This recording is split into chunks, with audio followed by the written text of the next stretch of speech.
අයිබෝවන් ඉතින් කොහොමද ඔන්න සුබම සුබ සතයක් ප්‍රාර්ථනා කරනවා අදත් අපිත් එක්ක එකතු වෙලා ඉන්න ඔයගොල්ලෝ හැමෝටම ඉතින් ඔන්න ටික ටික අපි අවුරුද්දට ලෑස්ති වෙන කාලේ මට හිතුණා අවුරුදු කෑමක් කල් තියලා හදාගන්න පුළුවන් වෙන විදිහට ඔයගලන්ට කියලා දෙන්න.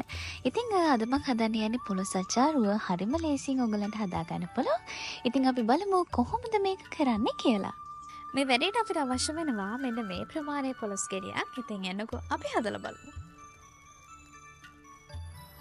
ඔක්කොටම කලින් අපිට පොලොස් ගෙඩිය කපා ගන්න වෙනවනේ. ඉතින් ඔන්න චොපින් බෝඩ් එකට මේ විදිහට උසිලි බෑග් එකක් දාලා පිහියට පොල් තෙල් ටිකකුත් දාලා මම ලෑස්ති වෙන්නේ අපි පොලොස් ගෙඩිය චූටි චූටි කෑලි වලට කපා ගන්න. බැරි වෙලා හරි කොහොල්ල ගෑවුනොත් එහෙම කියලා ඔන්න මං වතුර ටිකකුත් වෙනම පුරමුල ලෑස්ති කරලා තියාගන්නවා.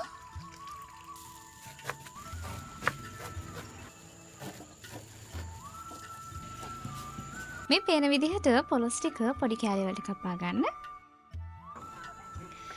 පොලොස් වල තියෙන කොහොල්ල අයින් වෙන වගේම අපි කපන රොඩු ටික ලේසියෙන් ඉවත් කරගන්නත් මම ඕන shopping board එක උඩට shopping bag එකක් දාගත්තා. ඉතින් ඒකෙන් අපේ වැඩේ ගොඩක් ලේසි වෙන නිසා. ඔන්න දැන් මම පොඩියට කපාගත්ත පොලොස් කෑලි ටික තම්බ ගන්න හදන්නේ. ඉතින් මම කියලා දෙන්නම් කොහොමද මේක කරන්නේ කියලා.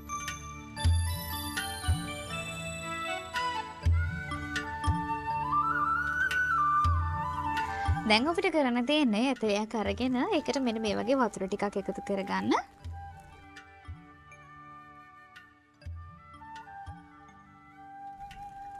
වතුර එකතු කරගත්තට පස්සේ අවශ්‍ය ප්‍රමාණයට ලුණු එකතු කරගන්න.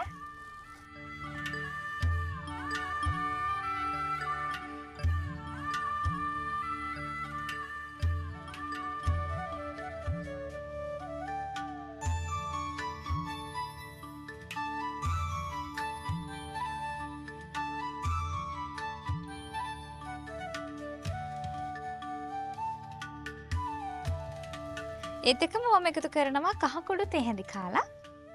මේ වෙලාවේදී අපිට පුළුවන් ගොරකබෙක් දෙකක් මේකට එකතු කරගන්න.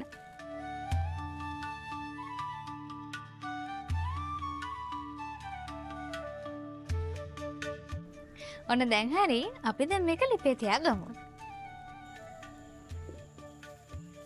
ඉතින් මේ ටික ඔක්කොම තඹ ගන්න ඕනේ. ගොඩාක් බෙරි නොවෙන්න යන්තම් තද ගතිය හිටින්න අච්චාරුවට ගැලපෙන විදිහට තමයි අපි මේක තඹ ගන්න ඕනේ.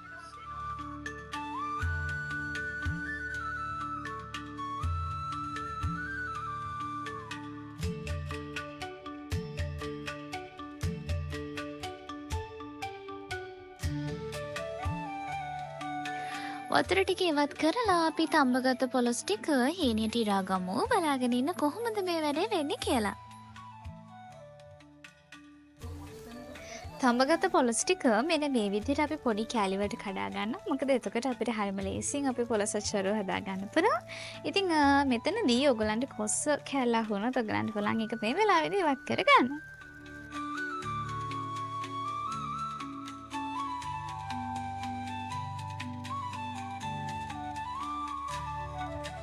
ඊළඟට මම කරන්න හදන්නේ අචාරුවට අවශ්‍ය වෙන මිශ්‍රණය හදාගන්න එක. ඉතින් වෙනදට මම මේක හදාගන්නේ මිරිස් ගලේ. උනට අද ඔන්න කවුරුත් නොකරන විදිහට මේක කොටලා හදාගන්න විදිය මම පෙන්නනවා.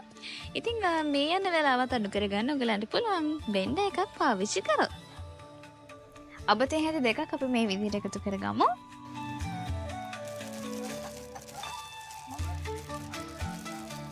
මේ වෙලාවේදී ඔන්න මම මේකට කුරුඳු පොත්තක් එකතු කරගන්නවා. ඒත් එක්කම එකතු කරගන්න ගම්බිරිස් මේස හැන්දක්.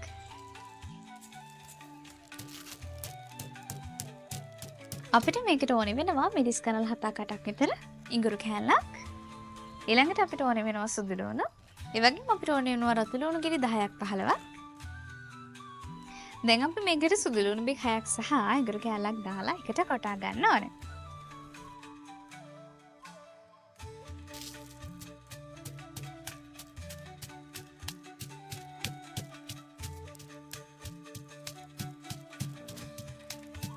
අපි විනාඩි තෙහෙන්දක් විතර එකතු කරගන්නවා. ලුණු ස්වල්පයක්. මේ ඔක්කොම සාමාන්‍යයෙන් ගලේ තමයි අඹරන්නේ. ඒ උනාට අද වෙන මම ඔයගලන්ට කොටලා පෙන්නනවා. ඒ විතරක් නෙවෙයි ඔන්න ගෙදර බ්ලෙන්ඩර් එකක් තියනවා. ඔයගලන්ට මේ ටික ඔක්කොම එකට හොඳට බ්ලෙන්ඩ් කරගන්නත් පුළුවන්. ඔන්න අපි දැන් අපේ පේස්ට් එක හදාගෙන ඉවරයි.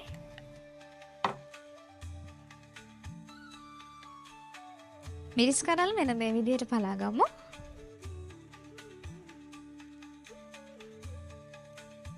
දැන් මම කියලා දැන්නම් කොහොමද මේ අචාරුව හදාගන්නේ කියලා. අපි හදාගත්ත පේස්ට් එක මේකට එකතු කරගන්න ඕනේ. මේකට අපි එකතු කරගන්නවා කහ කුඩු තේ හැඳි කාලක්. ඒ වගේම අපිට ඕනේ වෙනවා මිරිස් කුඩු තේ හැන්දක්.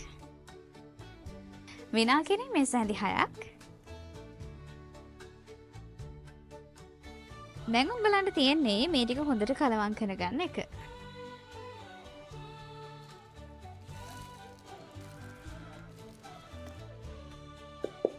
මදගින්දරේ මෙන්න මේ විදිහට අපි හදාගත්ත මිශ්‍රණය හොඳින් කලවම් කරගන්න ඕනේ. දැන් අපි මේකට ලුණු ටික එකතු කරගමු. දැන් අපි දෙකට පලාගත්ත මිරිස් කරල් ටික එකතු කරගන්නවා. ඔන්න දැන් අපි පොඩි කෑලි වලට ඉරාගත්ත පොලොස් ටික එකතු කරගන්නවා.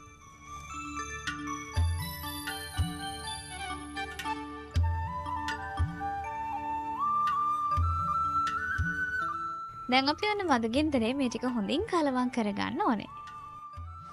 අචාරු කියලා කියන්නේ අපි කල් තියාගෙන කන දෙයක් නේ. ඉතින් ඔන්න මේක කල් තියාගන්න කාලේ වැඩි කරගන්න පොඩි ටිප් එකක් මම කියන්නම්. මේ විදිහට ලුණු මිරිස් එහෙම අපි එකතු කරගන්න නිකම්මනේ. හැබැයි ඔයගලන්ට පුළුවන් විනාගිරි ටිකක් රත් කරලා ඒකෙන් මේ එළවලු ටික තඹ ගන්න. මොකද එතකොට වතුර ටික විනාශ වෙලා ඔයගලන්ට ගොඩක් කාල මේ අචාරුවේ කල් තියාගෙන රස විඳින්න පුළුවන්. ඉතින් වෙලාව තියනවා නම් ඔන්න මේකත් කරන්න අමතක කරන්න එපා. දැන් අපි කාලා බලමු රස කොහොමද කියලා. දවසක් විතර හොඳට කට ගැට ගහලා පැත්තකින් තියලා තියෙන. එතකොට විනාගිරි ටික අබ ටික මේ ඔක්කොම පොලොස්සකට උරා ගන්නවා. ඉතින් එතකොට රස වැඩි අනිවාර්යෙන්ම දවසක් විතර පරණ කරන්න. හැමදාම වගේ ආදරෙන් මතක් කරනවා අපේ YouTube channel එක subscribe කරන්න.